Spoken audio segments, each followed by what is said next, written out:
Friends, welcome back to my channel Satyabrata's cooking blog. আমরা আছি এখন ব্যাঙ্গালোরে ছোট ছেলের কাছে ওর রান্নাঘরে। তো এখানে আজকে হবে চাউমিনের জন্য কি কি প্রস্তুতি নেওয়া হয়েছে তোমাদের দেখিয়ে দিচ্ছি। চাউমিনটা আমরা অবশ্য আগেও একবার বানিয়েছি, সেটাও তোমরা দেখে নিতে পারো। আর আজকেও একটা নতুনভাবে বানাচ্ছি, সেটা কত সহজভাবে কিভাবে চাউমিন টেস্টি করে বানানো যাবে তোমাদের সঙ্গে শেয়ার কি আছে দেখিয়ে দিচ্ছি। এক নম্বর হচ্ছে ক্যাপসিকাম কেটে রাখা আছে, গ্রিন আর রেড, তিনটে কাঁচা লঙ্কা রয়েছে। আর এখানে নুডলসটা সেদ্ধ করে রাখা আছে, ঠিক আছে, নুডলসটা সেদ্ধ করে রাখা আছে। এইখানে সবজিগুলোকে কেটে রেডি করা আছে, গাজর আর বিনসগুলোকে কেটে রেডি করা আছে। বিনসগুলো কখন এইগুলো দেওয়া হবে। আর এইখানে কতগুলো জিনিস আছে, এটা হচ্ছে টমেটো সস, এইটা হচ্ছে তোমার রেড চিলি সস, এটা হচ্ছে red chilli sauce.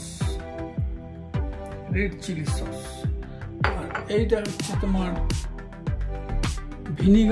Chilli vinegar, এটা লাগবে। আর একটা আছে জিনিস, ডার্ক সয়া সস। এই কটা জিনিস রেডি করা আছে। এইবার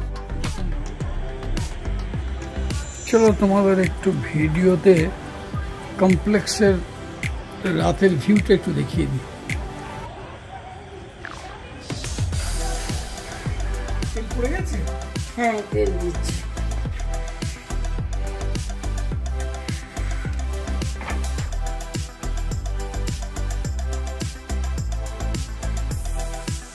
তেলটা একটু গরম হলে এর মধ্যে লম্বা লম্বা করে কাটা আলুগুলোকে ভেজে নেওয়া হচ্ছে।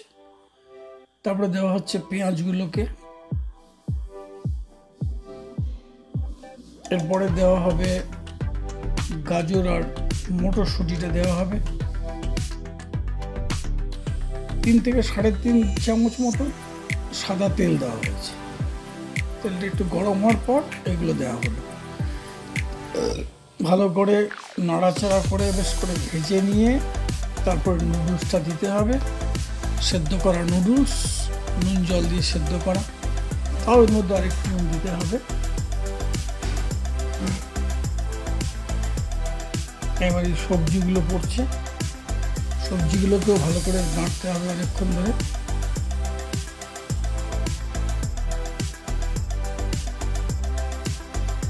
আলু আর পেঁয়াজটা একটু ভালো করে ভাজা হয়ে যাওয়ার পর তারপরে সবজিগুলো দিতে হবে। এবারে গাজর আর মটরশুঁটিটা দেওয়া হচ্ছে, এটাকেও অনেকক্ষণ ধরে প্রায় 6-7 মিনিট মতো কষতে হবে। তারপরে সিদ্ধ করা নুডলসটা দিতে হবে। এবার পড়ছে রেড ক্যাপসিকাম আর গ্রিন ক্যাপসিকাম, লাল আর সবুজ ক্যাপসিকামগুলো দেওয়া হবে। সেটাকেও আরো 3-4 মিনিট ভালো করে কষতে হবে। এইবার নুডলস সেদ্ধ করা, নুন জলে সেদ্ধ করা নুডলসগুলো এবার পড়ছে। এবার নুডলসের উপরে দেওয়া হচ্ছে ভিনিগার 1 চামচ মতো। তারপরে পড়ছে সয়া সস 1 চামচ মতো। পরিমাণটা একটু বুঝে দিতে হবে, কতটা হলে কতটা দেওয়া হবে। আমাদের 1 চামচ থেকে 1.5 চামচ হয়নি, 1 চামচ মতো দেওয়া হয়েছে। রেড চিলি সসটা দেওয়া হচ্ছে।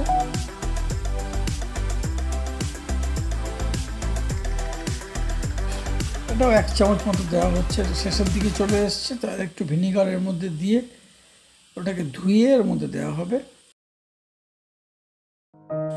তারপরে দেওয়া হবে টমেটো সস। তারপরে ভালো করে কষতে হবে অনেকক্ষণ ধরে, 7-8 মিনিট কষে নিয়ে এটা ভিনিগার দিয়ে ধুয়ে চিলি সসটা একটু দেওয়া হলো হচ্ছে। এবার দেওয়া হচ্ছে টমেটো সস 1.5 চামচ মতো। এবার ভালো করে ওপর নিচ করে এটাকে ওপর নিচ করতে হবে, নাড়তে হবে ভালো করে, মিক্স করতে হবে ভালো করে। এবার একটু পরিমাণ মতো নুন দেওয়া হলো।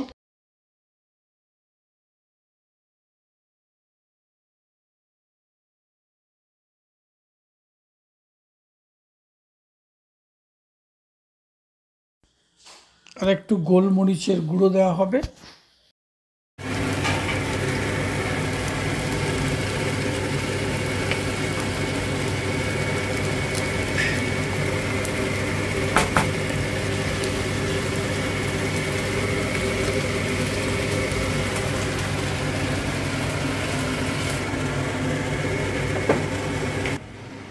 এবার প্লেটিং করা হবে। এই যে প্লেটিং হয়ে গেল।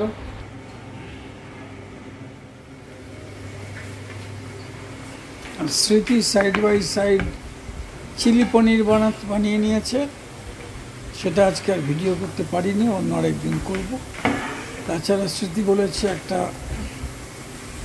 বিরিয়ানি করবে, সেটাও একটা তৈরি করব, ভিডিও বানাবো, তোমাদের জন্য শেয়ার করব। তো আজকে চাউমিনটা খুবই টেস্টি হয়েছিল, খুব ভালো খেতে হয়েছিল। আর চিলি পনির দিয়ে তো আরও ভালো লাগছিল। চিলি পনিরটাও খুব সুন্দর হয়েছিল। ওটার রেসিপিটা পরের দিন স্মৃতিকে বলে মতো চাউমিন আর চিলি পনির কম্বিনেশনের ভিডিওটা এখানে শেষ করছি। আবার তোমাদের সঙ্গে এই যে এটা হচ্ছে চিলি পনির, এটা বানিয়েছে স্মৃতি সাইড বাই সাইড। এটাও খুব টেস্টি হয়েছে। এই রেসিপিটা আজকে আর দেওয়া যাচ্ছে না, পরের দিন দেবো। সবাই ভালো থেকো, বাই বাই।